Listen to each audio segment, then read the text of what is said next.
Hey everybody, it's Mrs. King here. How are you doing? This week I bring to you one of the coolest things that you're going to learn in art. This is super duper fun.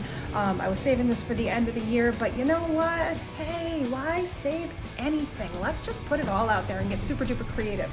We're going to make a, get this, Tetra-Tetra Flexagon. This thing is crazy. It actually is using math. Shh, don't tell anyone. Using math to create art, and I figured, you know, here I am hanging out in this city. Look, oh, I hope that car goes around me. But I thought this would be a great place to make a Tetra-Tetra Flexagon, don't you? So, grab a piece of paper. I'm going to use a piece of black construction paper, but you can use whatever paper you want. Thicker paper is better, it'll make it easier, but when you're practicing, you know, your best bet is to use cheap, easy paper that you can throw away if you make mistakes, because you're bound to make some mistakes. I made a bunch when I first started making these as well. Also, grab a roll of tape and a pair of scissors. Of course, carry them the right way. Don't carry them through your house like this. That wouldn't be very good.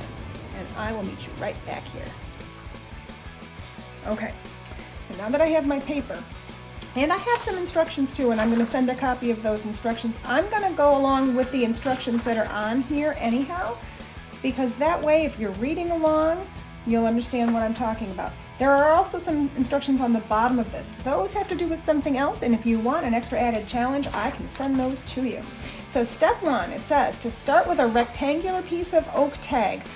Oak tag is just a real thick kind of paper. I'm using construction paper. You can use computer paper if you'd like. And we are going, and it does give you some size options, but this is a 9 inch by 12 inch piece of paper. But as long as you have a rectangle, it will be just fine. Fold paper in half and then in quarters. Well, I'm going to fold it in half, hamburger style. And this time, I know sometimes I say it doesn't really matter if it's perfect, and of course it's never going to be perfect, but you really want to make sure you're lined up really well so that your paper is folded as evenly as possible. And we're going to make a nice crease on here. Just kind of go back over it with your hands. And then I'm going to open it up and I'm going to fold this end back in. Fold it right to the crease, okay? And this is when we fold it in quarters like it says on our directions. So I'm going to fold this and then I'm going to make my crease. I'm just folding it to that center line, that first fold that I made. And then I'm going to do that again on this side, but I want to open that up so I get it out of my way. I'm actually going to turn it this way just because it's easier for me to fold like this. And I'm going to go right ahead, fold this over here. Okay, so I'm going to make my crease. Now, because this paper is thick, I'm also going to do this. I'm going to go ahead and fold it the opposite direction too, just to kind of make sure that my creases, my folds, bend backwards and forwards, and you're going to see why in a little bit.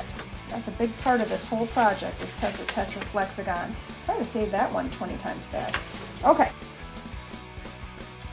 now that my folding is done, what we're going to do is we're going to find the center of our paper again, and we're going to fold it in half. If you had a ruler and you wanted to measure out the distance from one end of your paper to the other on this middle section, you could do that. Right now I have a 9 inch distance from one end to the next.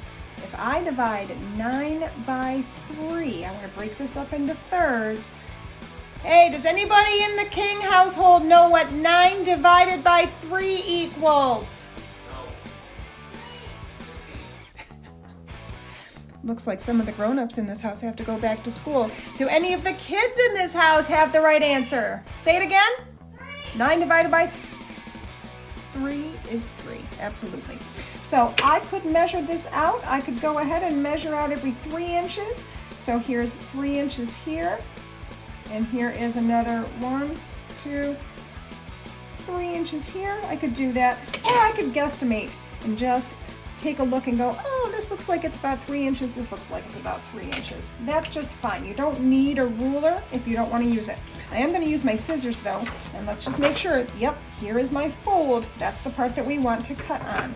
So we are going to cut a straight line. And again, if you wanted to make sure that you have a straight line, you could go ahead and use your ruler and make sure it's lined up so you have a 90-degree angle right here. and you can go ahead and draw yourself a straight line. I'll go ahead and do that on one little part here, but I won't do it on the other, so I can show you both ways of doing this. So here we go. That's a straight line there. I'm not going to draw it here, but you could also draw it there. I'm going to go ahead and cut on my straight line to the best of my ability. Try to make it as straight as possible, and only cut until you get to this crease here. So don't cut past that. I'm going to do the same thing here. We're only going to make these 2 cuts, and then we have 1 more to go. So those are 2 cuts stopping at the crease, and then I'm going to open this up, and right along this edge here, right now we've got a little window in here. This could do some cool things just on its own. You could play around with this as a design, but right now I want to cut this so we have a flap that is loose. So I'm going to go ahead and cut this right here, very carefully. Okay, this part's the super cool part. You ready? So now what we're going to do is I'm going to take this panel, I'm going to fold it underneath, and when I do that, this kind of piece here flips and flops around. So I'm going to take this little flap, I'm going to fold it under and pull it through so it kind of sticks back up through the center here. Okay, so all I did, I'll show you that again, was I folded this end under, then I took my flap and I folded that under and then brought it right through to here.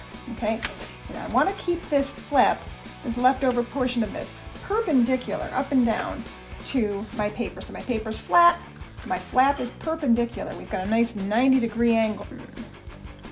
Okay, now that we have that perpendicular right here, I'm going to go ahead and fold this last flap underneath, place this flap down.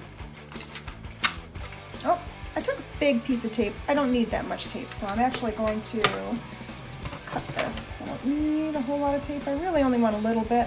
I'm going to put the rest of that away. I'm going to use this tiny bit of tape, and I'm going to lay it down here right on the edge where that flap is, and I'm going to fold it under. And I'm going to actually just kind of blend that tape in with my fingernail, just like that, because I don't want it to stand out. So, here it is. Here's my Tetra-Tetra Flexagon, which that was kind of cool to make. What do we do with it? And what's so special about it? Well, this one I haven't drawn on yet. Well, let me show you the one that I did. And this was another one that I did. I went ahead and drew on it, did something just a little bit different. You know, it's a nice little drawing. I even did a little drawing on the back, right? So you see a little bit, some patterns, just a little fun. But watch this. When I fold this in half and then open it back up from the back end, all of a sudden, hey, wait a minute, let's try that again. I fold it and, what, huh? Check this out. All right, wait a minute. And then something else happens. What? Did I just do a magic trick? Who knows? I guess you're gonna find out when you make one of these. Oh, what a nice picture.